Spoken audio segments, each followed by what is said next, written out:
පුවන් ශ්‍රී ලංකා ස්වර්ණවාහිනී අයිබන් ශ්‍රී ලංකා වැඩසටහනේ අපේ මීළඟ විශේෂාංගය තමයි අපි මේ විදිහට ආරම්භ කරන්න සූදානම් වෙලා ඉන්නේ. මේ විශේෂාංගයෙන්ුත් අපි ඔබව පුංචි දැනුවත් කිරීමකට තමයි සූදානම් වෙලා ඉන්නේ. මේ විශේෂිත කතාබහ සඳහා අද දවසේදී මා අපේ මැදිරියට ගෞරවයෙන් යුතුව ආරාධනා කරා කැලණිය විශ්වවිද්‍යාලයේ මානව ශාස්ත්‍ර පීඨයේ නාට්‍ය සිනමා හා රූපවාහිනී අධ්‍යනාංශයේ ප්‍රතිබිම්බ කලාව ඒ වගේම උපාධි පාඨමාලාව හදාරනු ලබන විද්‍යාර්ථීන් දෙදෙනෙක්ට තමයි අද දවසේදී ආරාධනා කරේ මේ විශේෂිත කතාබහ සඳහා. අපිත් එක්ක අද දවසේ මේ කතාබහ සඳහා එකතු වෙනවා ශාලිත කුමාරසිරි. අයබෝන් සුබෝදෑසනක් කියලා ගෞරවයෙන් පිළිගන්නවා. ඒ වගේම අද දවසේදී අපිත් එක්ක මේ විශේෂිත කතාබහ වෙනුවෙන් එකතු වෙනවා කවිෂා සිතුමිනි. අයබෝන් සුබෝදෑසනක්. හරි. ඔන්න අද දවසේදී මේ අපේ විද්‍යාර්ථීන් දෙදෙනාත් එක්ක තමයි කතා කරන්න සූදානම් වෙලා ඉන්නේ. කැලණිය විශ්වවිද්‍යාලයේ මගින් ගෙනෙන උපනේත ප්‍රදර්ශනය සම්බන්ධයෙන් ඔබ දන්නවා වාර්ෂිකව සංවිධානය වෙන හැමෝම කතා කරන විශේෂ ප්‍රදර්ශනයක් තමයි මේ උපනේත ප්‍රදර්ශනය කියලා කියන්නේ. ඉතින් මේ සම්බන්ධයෙන් තමයි අද දවසේදී අපි ඔබව දැනුවත් කරන්න සූදානම් වෙලා ඉන්නේ. මම මුලින්ම මේ ශාලිතගෙන් දැනගන්න කැමතියි මොකක්ද ඇත්තටම මේ උපනේත ඡායාරූප ප්‍රදර්ශනය කියලා කියන්නේ මොකක්ද? අපි කතා කරොත් එහෙම කොයි වගේ පාඨමාලාවක් හදාරන ශිෂ්‍යයන්ද මේ ප්‍රදර්ශනය සඳහා සහභාගී වෙන්න සූදානම් වෙලා ඉන්නේ? කොයි වගේ ඉතිහාසයක්ද නැත්නම් පුංචි පැහැදිලි කිරීමක් කරමු. Thank you Chamoth. මම මුලින්ම කියන්න ඕනේ උපනේත ප්‍රදර්ශනයට කලින් මම කැලණිය විශ්වවිද්‍යාලයේ මානව ශාස්ත්‍ර පීඨයේ සිනමා නාට්‍ය සිනමා හා රූපවාහිනී අධ්‍යනාංශයේ ප්‍රතිබිම්බ කලාව විෂය ධාරාව හදාරන විද්‍යාර්ථියෙක්. ඉතින් මේ උපාධි පාඨමාලාව යටතේ අවසන් වසර සිසුන්ගේ අවසාන නිර්මාණ එළි දැක්වීමක් තමයි මේ උපනේත කියලා හඳුන්වන්නේ. ඉතින් මේ උපනේත ඡායාරූප ප්‍රදර්ශනය අපේ ඉහළ ජ්‍යෙෂ්ඨ අයියලා අක්කලාගෙන් ඉඳලා කරගෙන ඇවිල්ලා අද වෙනකොට අපිට අපි 7 දෙනෙක් කණ්ඩායමේ ඉන්නවා. අපි 7 දෙනා සූදානම්ව ඉන්නවා මේ උපනේත ඡායාරූප ප්‍රදර්ශනය සිදු කරන්න. ඉතින් කැලණිය විශ්වවිද්‍යාලයේ තියෙන එකම ලංකාවේ රාජ්‍ය විශ්වවිද්‍යාලවල තියෙන එකම ඡායාරූප සම්බන්ධ උපාධි පාඨමාලාව තමයි මේ ප්‍රතිබිම්බ කලාව උපාධි පාඨමාලාව කියලා කියන්නේ කැලණිය විශ්වවිද්‍යාලේ තියෙන. ඉතින් ඒක තමයි අපි හදාරන්නේ. සීමිත පිරිසක් තමයි ඇත්තටම බඳවා ගන්න මේ උපාධි පාඨමාලාව සඳහා. ඉතින් ඒ උපාධි පාඨමාලාව හරහා අවසාන අපි ඉගෙන ගන්න දැනුම, අපි ශාස්ත්‍රීය ඉගෙන ගන්න දැනුම නිර්මාණාත්මකව හා කලාත්මකව එළි දැක්වීමක් තමයි මේ උපනේත හරහා සිදු කරන්න අපි. හරි, මේ දෙත් එක මම මේ කවිෂගෙන් දැනගන්න කැමති. දැන් මේ උපාධි පාඨමාලාව සඳහා කොයි විදිහටද ඇතුළත් වෙන්නේ, මොනවද තියෙන්න ඕන සුදුසුකම්, අපි ඒ ගැන පුංචි පැහැදිලි කිරීමක් කරමුකෝ. ඔව්. මේ උපාධිය හදාරන්න කලා විෂය ධාරාව යටතේ උසස් පෙළ විභාගයෙන් පස්සේ කලා විෂය ධාරාව යටතේ කැලණිය විශ්වවිද්‍යාලයට සාමාන්‍ය ප්‍රවේශයෙන් තේරී පත්වන ඕනෑම විද්‍යාර්ථියෙක්ට පළවෙනි අවුරුද්දේ අනිකුත් අමතර විෂයන් දෙකක් සමග ප්‍රතිබිම්බ කලා විෂය මේ හදාරන්න පුළුවන්. ඒ විෂය පළවෙනි මේ අවුරුද්දේ වැඩිම ලකුණු ලබාගෙන ඉහළ සාමාර්ථ ලබා ගන්න සිසුන් 10 දෙනෙක් වගේ ප්‍රමාණයක් තමයි මේ විශේෂ ගෞරව උපාධියට සුසුකම් ලබන්නේ. ඒ වගේම මම මේ ශාලිතකින් දැනගන්න කැමතියි දැන් පසුගිය වසර කිහිපෙදිත් මේ ප්‍රදර්ශනය පැවැත්වුවා. මම හිතන්නේ හැමෝම කතා කරනවා සාමාන්‍යයෙන් වාර්ෂිකව මේ ප්‍රදර්ශනය ගැන. දැන් පසුගිය වසර වලට සාපේක්ෂව මේ වසරේදී කොයි වගේ සූදානමක් තියෙනවද මේ ප්‍රදර්ශනය සඳහා? ඔව්, සූදානම කිව්වොත් ඇත්තටම 1995 වගේ කාලේ තමයි උපනේත පටන් අරන් තියෙන්නේ. ඒ කාලේ ඉඳලා මේ වෙනකොට 2026 අවුරුද්දට අපිට ලැබිලා තියෙන්නේ 25 වෙනි උපනේත. ඒ කියන්නේ රිදී ජුබිලිය. ඉතින් අපි අපේ කණ්ඩායම 2021 කණ්ඩායම. ඉතින් අපිට ලොකු වගකීමක් තියෙනවා මේ උපනේත කියන කලා ප්‍රදර්ශනය සාර්ථකව කරගෙන යන්න. ඉතින් ඇත්තටම අපි 7 දෙනා මේ ප්‍රතිබිම්බ කලාව කියන විෂය ධාරාව යටතේ අවසාන ප්‍රශ්න පත්‍රයට සූදානම් වෙද්දී ඒකෙදි එක්කෝ නිබන්ධනයක් එහෙමත් නැත්නම් කෙටි සිනමා පටයක් හෝ මේ ඡායාරූප ප්‍රදර්ශනය සඳහා අපිට මේ ඉදිරිපත් වෙන්න අවස්ථාව හම්බ වෙනවා. ඉතින් අපි 7 දෙනා මේක ඡායාරූපකරණය පදනම් වෙච්ච මූලික වෙච්ච පාඨමාලාවක් නිසා අපි 7 දෙනාගේ තීරණය මත අපි ඡායාරූප ප්‍රදර්ශනය සඳහා සහභාගී වෙන්න තීරණය කළා. ඉතින් අපි 7 දෙනාගේ තේමාවන් 7ක් යටතේ තමයි මේ ඡායාරූප එළි දැක්වීම කරන්නේ. විවිධාකාර නිර්මාණ මේ කිහිපයක් තියෙනවා. තේමා කිහිපයක් තියෙනවා. ඉතින් මට පුළුවන් අපි 7 දෙනාගේ තේමා 7 මේ විස්තර කරන්න. මම එක්කෙනෙක් අපේ දිල්මික ගැන ගත්තොත් දිල්මික මෙතෝෂ එයා කරගෙන යනවා ෆයින් ආර්ට් ෆ්ලෝ ෂටර් ආකාරයේ නිර්මාණ පෙළක්. ඒ වගේම මේ කවිෂා කරගෙන යනවා ෆොටෝග්‍රැෆික් ඉලස්ට්‍රේෂන් වැඩක්, ඩිජිටල් පේන්ටින්, බොඩි පේන්ටින් කරන ග්‍රැෆික් ආකාරයේ නිර්මාණ පෙළක්. ඒ වගේම පියුමාල් කියන සහෝදරයා කරගෙන යනවා මේ මැක්‍රෝ ෆොටෝග්‍රැෆි වැඩක් මේ ඇබ්ස්ට්‍රැක්ට් ගණේ. ඒ වගේම භාග්‍යා සොහොයුරිය ප්‍රොඩක්ට් ෆොටෝග්‍රැෆි මේ වැඩක් කරගෙන යනවා. ලික නිෂ්පාදන පෙළක් ඉදිරිපත් කරන අය. ඒ වගේම මම කරන්නේ ලංකාවේ සුවිශේෂීතාවයක් හම්බෙන හැබැයි කතාවට බහට ගොඩක් අඩු වෙන නිවුඩ් ආර්ට් ගණේ ඡායාරූප කරන පෙළක්. ඒ වගේම අපේ සඳුනි සොහොයුරිය ඉදිරිපත් කරනවා පැනෝරාමා ලෑන්ඩ්ස්කේප් ආකාරයේ ඡායාරූප. සසඳු සොහොයුරා ඉදිරිපත් කරනවා ෆොටෝ මේ මැනිපියුලේෂන් කියන ආකාරයේ ඡායාරූප. ඉතින් මේ ආකාරයේ විවිධාකාර නිර්මාණාත්මක නිර්මාණ පෙළ අපි උපනත ඡායාරූප ප්‍රදර්ශනයට ඉදිරිපත් කරන්න බලාපොරොත්තු වෙමින් ඉන්නවා. ඒ වගේම මම මේක අවස්ථාවක් කරගන්නවා. දැන් ඇත්තටම මේ 25 වෙනි උපනතනේ අපේ තියෙන්නේ. රිදී ජුබිලියනේ තියෙන්නේ. ඉතින් 25ක් කියලා කියන්නේ ඇත්තට මේක පටන් ගන්නකොට අපි ඉපදිලාවත් නැහැ. ඉතින් අපි ඉපදෙන්නත් කලින් ඉඳලා මේ අපේ අධ්‍යනාංශය ඉගෙනගෙන මේ උපනත කරලා එළියට ගිහිල්ලා ඡායාරූප ශාස්ත්‍රය, මේ මාධ්‍ය ශාස්ත්‍රය, ඒ වගේම තව බොහෝ ශාස්ත්‍රවල වැඩ කරන අපේ අයියලා අක්කලා ගොඩක් ඉන්නවා එළියේ. ඉතින් මම ඒගොල්ලන්ට ආරාධනා කරනවා මේ 25 සපිරීම නිමිත්තෙන් අපේ උපනතත් එක්ක සම්බන්ධ වෙන්න කියලා. අපි හරි කැමතියි යාළුවා අඳුරගෙන අපිටත් ලොකු අත්දැකීමක් යාළුවා හම්බෙන්න ලැබෙන එක. ඉතින් මම ආරාධනා කරනවා යාළුවාට මේ 25 වෙනි සංවත්සරය වෙනුවෙන් එකතු වෙන්න කියලා. අපි මේ විදිහට මේ උපරිත ප්‍රදර්ශනය සම්බන්ධයෙන් ඔබව දැනුවත් කරමින් ඉඳි තවත් විශේෂ මතක් කිරීමක් ඔබ වෙනුවෙන් අපි දැනුවත් කිරීමක් ලබා දෙන්න සූදානම් වෙලා ඉනවා. ඒ තමයි ඇස්ට්‍රාස් අම්මා ලයිව් ඉන් කොන්සර්ට් සම්බන්ධයෙන් අද දවසේදී අපි ඔබව දැනුවත් කරන්න සූදානම්. ඔබ දන්නවා මදර්ස් ඩේ නැත්නම් මේ අම්මවරුන්ගේ දිනය වෙනුවෙන් විශේෂ වැඩසටහන් මාලාවක් 60 වසරක අභිමානයත් එක්ක දශක 6ක අභිමානයත් එක්ක ඇස්ට්‍රා ඔබ වෙනුවෙන් විශේෂ වැඩසටහන් ගණනාවක් දියත් කරා. ඉතින් මේ වැඩසටහන් ගණනාවේ ඌට ප්‍රාර්ථී එහෙම නැත්නම් මේ ලයිව් ඉන් කොන්සර්ට් එක සම්බන්ධයෙන් තමයි ඔන්න අද දවසේදී අපි ඔබව දැනුවත් කරන්න සූදානම් වෙලා ඉන්නේ. එළබෙන මේ මාසේ 9 වෙනිදා ඔන්න ගාලු මෝදර පිටියට ඔබට එන්න කියලා අපි ආරාධනා කරනවා. මම හිතන්නේ විශේෂයෙන් මතක් කරන්න ඕනේ ශ්‍රී ලාංකීය ගායන ශ්‍රේෂ්ඨයේ තරු ගණනාවක් ගීතවත් වෙන්න සූදානම් වෙලා තියෙනවා. ඒ දවසේදී රිද්ම වීරවර්ධන, සංක දිනේත්, සුනීර සුමංග, ෆැරන් ඇන්ඩ්‍රියා, ආදිත්‍ය වැලිවත්ත, ඒ වගේම සියුමි ප්‍රයංගනා වගේ මෙන්න මේ වගේ තරු ගණනාවක් නයිට් බැක් නයිට් සංගීතයට තමයි ඔන්න සංගීතවත් වෙන්න සූදානම් වෙලා තියෙන්නේ. නයිට්ස් සංගීතයට තමයි ඔන්න සංගීතවත් වෙන්න සූදානම් වෙලා තියෙන්නේ. මේ වගේ තරු ගණනාවක් එනවා. අම්මගේ ආදරෙත් එක්ක විශේෂ වැඩසටහන් ගණනාවක් ඇස්ට්‍රා ඔබ වෙනුවෙන් අරගෙන ආව වගේම ඔන්න අපි ඔබ සියලු දෙනාටම ආරාධනා කරනවා එළබෙන මේ මාසේ 9 වෙනිදා ගාල්ල මෝදුර පිටියටත් එන්න මේ සංගීතමය අත්දැකීම විඳ ගන්න කියලා. හරි. අපි ඒක ගැන මතක් කරන ගමන් දැන් අපි උපනත ප්‍රදර්ශනයේ සම්බන්ධයෙන් තමයි කතා කරමින් හිටියේ. අපි කතා කරන ශානර කිහිපයක් යටතේ තමයි මේ විදිහට මේ වසරේදීත් අපි මේ ප්‍රදර්ශනය සංවිධානය කළා. ඉතින් මම හිතනවා අපිට ඡායාරූප කිහිපයකට යොමු වෙන්නත් හැකියාව තියෙනවා. අපි ඡායාරූප වලට යන ගමන්ම අපි පුංචි විස්තර කිරීමක් කරමු. මොකක්ද මේ ඡායාරූපය අපි පුංචි පැහැදිලි කිරීමක් කරමු. මේ අපේ සසිදු සොයුරා විසින් කරන ඡායාරූපකරණයක්. ඇත්තටම මේ ෆොටෝ මැනිපියුලේෂන් කියලා කියන කලාවේදී අපිට එක රාමුවකින් එක රූපගත කිරීමකින් පෙන්වන්න බැරි මොන හරි අර්ථවත් දෙයක්, අර්ථවත් කතාවක් රාමු කිහිපයක් අපි අරගෙන ඡායාරූප කිහිපයක් අරගෙන ඒ ඡායාරූප වල තියෙන සහ අපි ඉන්ටර්නෙට් භාවිතා කරලා වෙබ් එක හරහා ගන්න මූලිකාංග එකතු කරලා අපි තනි රාමුවකට ඡායාරූපයක් මේ ගුණගත කරනවා.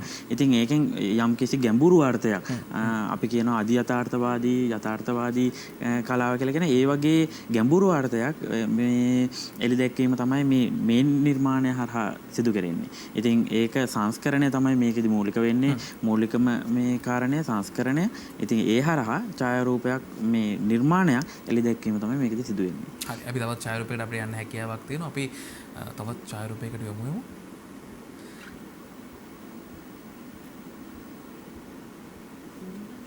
අපි මේ ඡායාරූප වලට යන ගමන්ම තමයි මේ සියලු විස්තර ඔබ වෙනුවෙන් අරගෙන එන්න සූදානම් වෙලා තියෙන්නේ. විශේෂයෙන්ම මේ ශාන්ද්‍ර කිහිපයක් යටතේ තමයි ඔන්න මේ වසරේදී මේ උපනිත ඡායාරූප ප්‍රදර්ශනය ඔන්න සූදානම් වෙලා තියෙනවා. මම හිතන්නේ අපි ඡායාරූපයකට යොමු වෙන අතරතුරේදී ඒ වගේම මම මේ දැනගන්න කැමති විශේෂයෙන්ම කවිශකෙන් දැන් අපි කතා කරොත් එහෙම මේ කාන්තා පාර්ශවයේ විදිහට දැන් ඡායාරූපකරණය සම්බන්ධයෙන් කතා කරද්දී කාන්තාව සාමාන්‍යයෙන් ඡායාරූපකරණයේ නිරත වෙලා වෘත්තියක් විදිහට නිරත වෙලා ඉන්න සම්භාවිතාවය ටිකක් දැන් නම් වැඩි. ඉස්සර නම් සාමාන්‍යයෙන් ඡායාරූපකරණය සම්බන්ධයෙන් ලොකු උනන්දුවක් දැක්ුවේ නැහැ. කාන්තා පාර්ශවයේ විදිහට කොහොමද හිතෙන්නේ මේ ඡායාරූප කලාවක් විදිහට සහ අපි කියන්නේ වෘත්තියක් විදිහට ඡායාරූප වේදිනියක් වුණොත් එහෙම කොහොමද ඒක කාන්තාවක් විදිහට දැනෙන්නේ? කාන්තාවක් විදිහට ගත්තොත් මමත් කාන්තාවක්. ගොඩක් පිරිමි පාර්ශ්වය තමා ඡායාරූපකරණයේ නියැලෙන්නේ වෘත්තීය විදියට. එතකොට කාන්තාවක් විදියට තමන්ගේ අනන්‍යතාවයක් වෙනමම හදාගෙන වෘත්තීය මට්ටමින් ඉස්සරහට යන්න මේක හොඳ තෝතැන්නක්. එතකොට දැන් ලංකාව වගේ රටක් ගත්තොත් ඒක සංස්කෘතික ඒ වගේ බලපෑම් එල්ල වෙනවා. මුස්ලිම් මේ රටවල අරාබි කුවේට් ඒ වගේ රටවල ගත්තාම එයාලගේ ගොඩක් කියන්නේ විවාහ උත්සව නීති රීති වලට යටත්ව විවාහ උත්සව වගේ දේවල් ගත්තාම එයාලගේ මනාලියන්ගේ ෆොටෝස් මේ ගන්නේ ගොඩක්ම කාන්තාව. එතකොට මේ විදේශීය වශයෙන් අපිට රැකියා අවස්ථාත් මේ ඇති වෙන්න පුළුවන්. මේත් එක මම මේ ශාලිතකින් දැනගන්න කැමතියි. දැන් අපි සාමාන්‍යයෙන් මේ ඡායාරූප වේදීන් ගණනාවක් වර්තමානයේ වෙද්දී අපේ රට තුළ ඉන්නවා. රැකියාවක් විදියට වෘත්තියක් විදියට මේ දේ කරන බොහෝ පිරිසක් ඉන්නවා. දැන් සාමාන්‍යයෙන් මේක නිසි හැදෑරීමකුත් එක්ක අධ්‍යාපනයකුත් එක්ක ලබා ගැනීම අපි කියන්නේ වෘත්තියක් විදියට මේ ඡායාරූප කරන නිලයකට කොයිතරම් දුරට වැදගත් වෙනවද? කියන්නේ අපි කියන්නේ දැන් මේ අධ්‍යාපනය ලබා ගැනීමත් එක්ක. ඔව් ඇත්තටම අපේ උපාධි පාඨමාලාව හරහා ඡායාරූපය කියන්නේ ඡායාරූප කලාව මූලික කරගෙන ගලේ රූප කලාව තමයි මූලික වෙන්නේ. ඒ කියන්නේ අපේ විෂය ඇතුලේ සිනමා කලාව, ඒ වගේම සංස්කරණය, ඒ වගේම ඡායාරූප කලාව මේ හැම දෙයක්ම ගොනු වෙලා තමයි තියෙන්නේ මේ අපි හදාරන්නේ. ඉතින් අද වෙනකොට අපි දැන් ඕනි තරම් දකිනවා ඡායාරූප ශිල්පීන් ඉන්නවා. ඉවෙන්ට්ස් කරන, වෙඩින්ග්ස් කරන ඕනි තරම් ඡායාරූප ශිල්පීන් ඉන්නවා. ඒ වගේම ඕනිම කෙනෙක්ට අද වෙනකොට ඡායාරූපයක් ගන්න පුළුවන් හැකියාව ඉතා ඉහළයි. මොකද ඕනිම කෙනෙක්ගේ අතේ මොබයිල් ෆෝන් එකක් තියෙනවා. ඉතින් මේ ලංකාව වෙන්න පුළුවන්, ලෝකෙ වෙන්න පුළුවන් දවසකට ඡායාරූපයක් ගන්න ප්‍රමාණය ඉතා ඉහළයි. ඉතින් ඒ ඡායාරූපය කලාත්මක වශයෙන් හොඳයිද ගුණාත්මක වශයෙන් මේ ඉහළයිද කියන එක සම්බන්ධව පොඩි ප්‍රශ්නයක් තිබුණාට මොබයිල් ෆෝන් එකේ ගුණාත්මක ෆොටෝස් ගන්නවා. ඒ කලාත්මකව සහ මේ ගුණාත්මකව ඡායාරූපයක් කොහොමද ගන්නෙ, ඡායාරූපයක් කියවන්නේ කොහොමද, ඡායාරූපයක් කොහොමද ප්‍රේක්ෂකයෙක්ට අර්ථාන්විතව ඉදිරිපත් කරන්න කියන එක ගැන අපි ගැඹුරින් අධ්‍යයනයක යෙදෙනවා. ඉතින් මේ විදිහට අපි හදාරන මේ විෂය ධාරාව යටතේ අපි ප්‍රතිබිම්බ කලාව ගෞරව ශාස්ත්‍රවේදී උපාධිය අරගෙන එළියට ඇවිල්ලා අපිට රැකියා ශාස්ත්‍ර මේ ලොකු ප්‍රමාණයක් අපිට විවර වෙනවා. මාධ්‍ය ආයතන වලට අපිට සම්බන්ධ වෙන්න පුළුවන්. ඒ වගේම ෆ්‍රීලාන්සර් කෙනෙක් නිදහස් වෘත්තීය ඡායාරූප ශිල්පීන් විදිහට අපිට වැඩ කරන්න පුළුවන්. සංස්කරණ ශිල්පීන් මේ අපි ඡායාරූප කිහිපයකටත් යොමු වෙන්න හැකියාවක් තියෙනවා. ඔව් මේ කවිශගේ ඡායාරූපයක් ඇත්තටම ඩිජිටල් පේන්ටින් කරන බොඩි එකේ ඇඳලා තමයි යා කරන්නේ ඒක. ඉතින් ඒකත් සංස්කරණ මූලික වෙච්ච මේ ඡායාරූපයක්. මේ ඡායාරූපය පියුමාල් මේ සහෝදරයා කරන මැක්‍රෝ ඇබ්ස්ට්‍රැක්ට් ගණේ මැක්‍රෝ ඡායාරූප කරණයක්. මේකදී ආ පේන්ටින් කෙමිකල් වගේ දේවල් පාවිච්චි කරලා තමයි මේ ඡායාරූපය ගන්නෙ. ඇත්තටම මේ ඇබ්ස්ට්‍රැක්ට් කියන ඒ කියන්නේ අමූර්ත ඡායාරූපකරණය කියලා කියන්නේ මේ ශානරයට. ඉතින් මේකෙදී ඇත්තටම වස්තුවක ඡායාරූපයක් අරගෙන වස්තුව මොකක්ද කියන එක හඳුනා ගන්න බැරි වෙන විදිහට තමයි ඡායාරූපය ගන්නෙ. ඒක තමයි මේකේ තියෙන හරිම ලස්සන වැඩි. ඉතින් මේ විදිහට තමයි ඡායාරූපය ගන්න. එයා ගොඩක් කෙමිකල් වර්ග පේන්ට් වර්ග පාවිච්චි කරලා තමයි මේ ඡායාරූපය ගන්න. දැන් මේ අපි කතා කරමින් හිටියේ සාමාන්‍යයෙන් මම හිතන්නේ අපිට තවත් ඡායාරූපයකට යන්න හැකියාවක් තියෙනවා. මේ ඡායාරූපයත් ඒ ආකාරයෙන්ම ඡායාරූපයක් තමයි. දැන් අපි කතා කරමින් හිටියේ වෘත්තියක් විදිහට සාමාන්‍යයෙන් ඡායාරූපකරණ නිරත වෙන කෙනෙක් කොහොමද මේ අධ්‍යාපනය ලැබීමත් එක්ක මේ වගේ දෙයක් අපි කියන්නේ හරියට ඉගෙනගෙන කොහොමද සාමාන්‍යයෙන් අපි කියන්නේ ඡායාරූපකරණ නිරත වෙන්න ඕන කියලා. ඒක මේ සාමාන්‍යයෙන් වර්තමානයේ වෙද්දී අපේ ඡායාරූප කලාව විදිහට යන්න කොයි වගේ දුරට ඉවහල් වෙනවද? ඇත්තරම මේකෙදී අපි මේ කලාත්මකව ඡායාරූපයක් ගන්න වගේම නිර්මාණාත්මකව ඡායාරූපයක් ගන්න මේ අපිට අවස්ථාව මේ අපිට හදාරන්න අවස්ථාව හම්බෙනවනේ. ඉතින් අපි මේ උපනෙත කියන ඡායාරූප ප්‍රදර්ශනයක් තියලා අපි අපේ අනන්‍යතාවය හදා ගන්නවා. අපි අපේ අනන්‍යතාවය පෙන්වනවා. ඒ වගේම අපිට මේකෙදී අවස්ථාව හම්බෙනවා ශ්‍රී ලංකාවේ ජ්‍යෙෂ්ඨ ප්‍රවීණ ඡායාරූප ශිල්පීන් හම්බෙන්න. ඇත්තටම අපි මේ ලයිලන්ඩ් වෙල්ට් කියන කලාගාරය වගේ කලාගාරයක් ඇතුලේ මේ ඡායාරූප ප්‍රදර්ශනයක් තියෙනවා කියලා කියන්නේ ඇත්තටම අපි ලබන ලොකු අවස්ථාවක්. ඒ වගේ දෙයක් කරනවා කියලා කියන්නේ. ඒ වගේ අවස්ථාවක් අපිට හම්බෙනවා කියලා කියන්නේ මේ උපාධි පාඨමාලාව හරහා. ඉතින් ඒකෙදි අපිට මේ ඡායාරූප කලාවට ඡායාරූප වෘත්තියක් විදිහට අපිට ඒකට මේ පිවිසෙන්න හොඳම මාර්ග හම්බ වෙනවා. ඒ කියන්නේ අපිට අපේ අනන්‍යතාවය හදාගෙන අපි කැමති දේ මොකක්ද, අපි මොන ශානරයේද, මොන විදිහේ දේවල්ද කරන්න කියන එක එක්ක අපිට ඒකට අවතීර්ණ වෙන්න පුළුවන්. දැන් මේ කවිෂ නම් හරි පොඩ්ඩක් අඩු වෙන කතා කරන කවිෂ දැන් මේ කොහොමද මේ විශ්වවිද්‍යාලයෙන් ලැබෙන සහයෝගයේ මේ විශේෂ ප්‍රදර්ශනය වෙනුවෙන්? විශ්වවිද්‍යාලයෙන් විශේෂයෙන් අපි කතිකාචාර්යවරුන් දිවාරය නොබල අපිත් එකට වැඩ කරනවා. මේ සහයෝග ලොකු සහයෝගයක් දක්වනවා විශ්වවිද්‍යාලය පැත්තෙන්. ඒත් එක්ක සහෝදර සහෝදරියෝ ඔක්කොමත් එක්ක එකතු වෙලා වැඩේ කරගෙන යනවා. දැන් කොයි වගේ කොච්චර ඡායාරූප ප්‍රමාණයක් මේ පාර ප්‍රදර්ශනය සඳහා ඉදිරිපත් කරන්න ලෑස්තිලා ඉන්නවා? ඡායාරූප 70ක් ප්‍රදර්ශනය සඳහා ඉදිරිපත් කරනවා. ඔන්න ඡායාරූප ප්‍රදර්ශනය සඳහා ඡායාරූප 70ක් ඔන්න මේ වසරේදී ඉදිරිපත් කරන්න සූදානම් වෙලා තිනවා. අපි ශාලිත මතක් කරමුකෝ විස්තර අපි ඡායාරූප ප්‍රදර්ශනය කොයි විදිහටද පැවැත්වෙන්නේ. අපි දැන් පැවැත්වෙන ස්ථානය සම්බන්ධයෙන් දැනුවත් කරා, දිනය, වේලාව මේ සියල්ල සම්බන්ධයෙන් අපි දැනුවත් කරමු. ඔව්. ඇත්තටම මේ ලංකාවේ ජ්‍යෙෂ්ඨ සහ ප්‍රවීණ ඡායාරූප ශිල්පිය තමයි ලයනල් වෙන්ට් කියලා කියන්නේ. ඉතින් අපේ ඡායාරූප ප්‍රදර්ශනය පැවැත්වෙන ලයනල් වෙන්ට් කලාගාරයේ අප්‍රේල් 29 30 ඒ කියන්නේ අනිද්දා සහ ඉංගනිද්දා දිනයන් වල තමයි ඡායාරූප ප්‍රදර්ශනය පැවැත්වෙන්නේ. උදේ 10 සිට සවස දක්වාම පැවැත්වෙනවා. ඉතින් 29 වෙනිදා උදේ 10ට කැලණි විශ්වවිද්‍යාලයේ උපකුලපති විනේත්‍රු ජ්‍යෙෂ්ඨ මහාචාර්ය නිලන්තිද සිල්ලා මැතිනිය සහ ලංකාවේ ප්‍රවීණ චිත්‍ර ශිල්පී එස්.එච්. සරත් මහත්මයාගේ ප්‍රධානත්වයෙන් සමාරම්භක උත්සවය පැවැත්වෙනවා. ඉතින් මම ආරාධනා කරනවා එන්න නිර්මාණාත්මක ඡායාරූපයක් රස විඳින්න කියලා. ඒ වගේම මම මේක අවස්ථාවක් කරගන්නවා මතක් කරන්න. දැන් ලංකාවේ පාසල් වල විෂය නිර්දේශයේ විෂයක් විදිහට ඡායාරූපකරණය නොතිබුණාට බොහෝ පාසල් වල මේ වෙනකොට ඡායාරූප සංගම් බිහි වෙලා තියෙනවා. ඉතින් මේ ඡායාරූප සංගම් තියෙන ඡායාරූපකරණය හදාරන්න කැමති නංගිලා මල්ලිලාටත් මම ආරාධනා කරනවා. මේ දවස්වල පාසල් ආරම්භ වෙලා තියෙන. ඉතින් මම ආරාධනා කරනවා කොළඹවට වේවා, කොළඹින් පිට වේවා, වෙලාවක් හදාගෙන එන්න අපිත් එක්ක එකතු වෙන්න ඡායාරූප රස විඳින්න. විවිධ තේමා ඔස්සේ ඡායාරූප ගණනාවක් ඡායාරූප 70ක් අපි ඉදිරිපත් කරන එක්කෙනෙක් ඡායාරූප 10 බැගින් ඡායාරූප 70ක් එදිනට ඉදිරිපත් කරනවා. ඉතින් එන්න රස විඳින්න.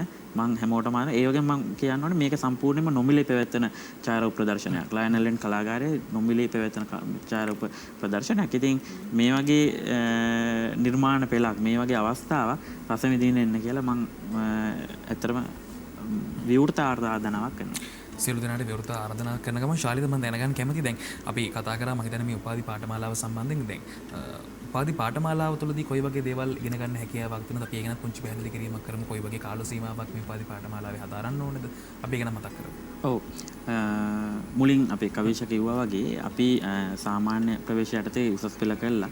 සාමාන්‍ය ප්‍රවේශ යටතේ මේ කලා විෂය ධාරාවට මේ කැලණි කැම්පස් එකට ආවහම අපිට මුලින්ම පළවෙනි අවුරුද්දේදී විෂයන් 3ක් ඉගෙන ගන්න අවස්ථාව හම්බ වෙනවා. ඉතින් ඒ විෂයන් 3 හදාරලා අපි දෙවෙනි අවුරුද්දට යනකොට අපිට ඒ විෂයන් 3න් ඉහළ සාමාර්ථ ගන්න ඉහළ සාමාර්ථ ලබාගෙන මේ ප්‍රතිබිම්බ කලාව විෂයට විෂය ගෞරව ශාස්ත්‍රවේදී උපාධි පාඨමාලාව සඳහා මේ තේරීපත් වෙන්න අවස්ථාව හම්බ වෙනවා. ඉතින් ඒ විදිහට අවතීර්ණ වෙලා අපි අවුරුදු 4ක් මේ උපාධිය හදාරනවා.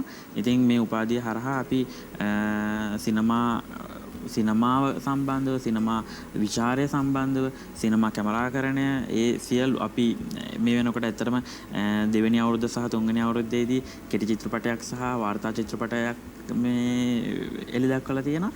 ඒ වගේම ඡායාරූප සම්බන්ධයෙන් ගත්තොත් අපි ඡායාරූපකරණ ශානර සම්බන්ධව ඡායාරූපයක් කියවන්න කොහොමද, ඡායාරූප විචාරය කරන්න කොහොමද, නිර්මාණාත්මක ඡායාරූපයක් ගන්න කොහොමද කියන දේවල් ගැන මේ අපි හදාරනවා. ඒ වගේම සංස්කරණය සම්බන්ධව, ඒ වගේම අපි ඔඩියෝ සම්බන්ධවත් ඉගෙන ගන්නවා. මේ වගේ මාධ්‍ය ඒ කියන්නේ සමාජ මාධ්‍ය ඔස්සේ හෝ වේවා මේ හැම ක්ෂේත්‍රයකම රූප කලාව සම්බන්ධව අපි ඉගෙන ගන්නවා.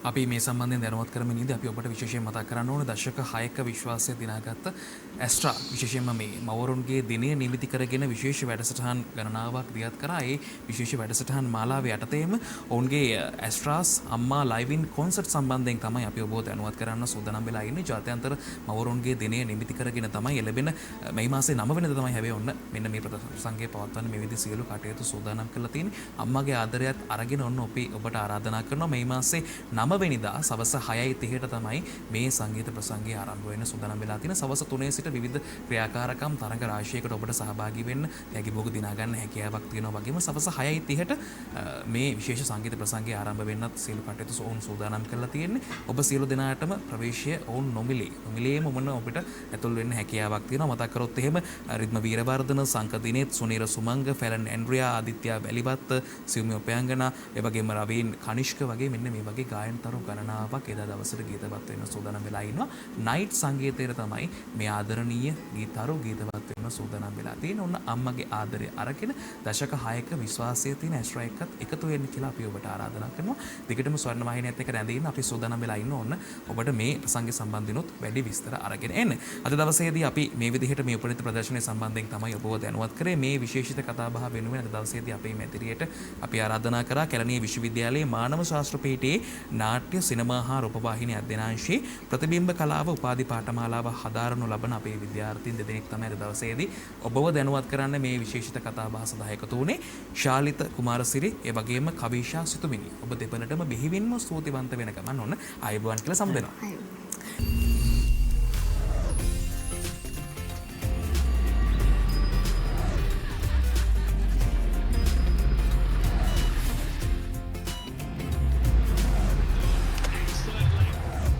ආයුබෝවන් ශ්‍රී ලංකා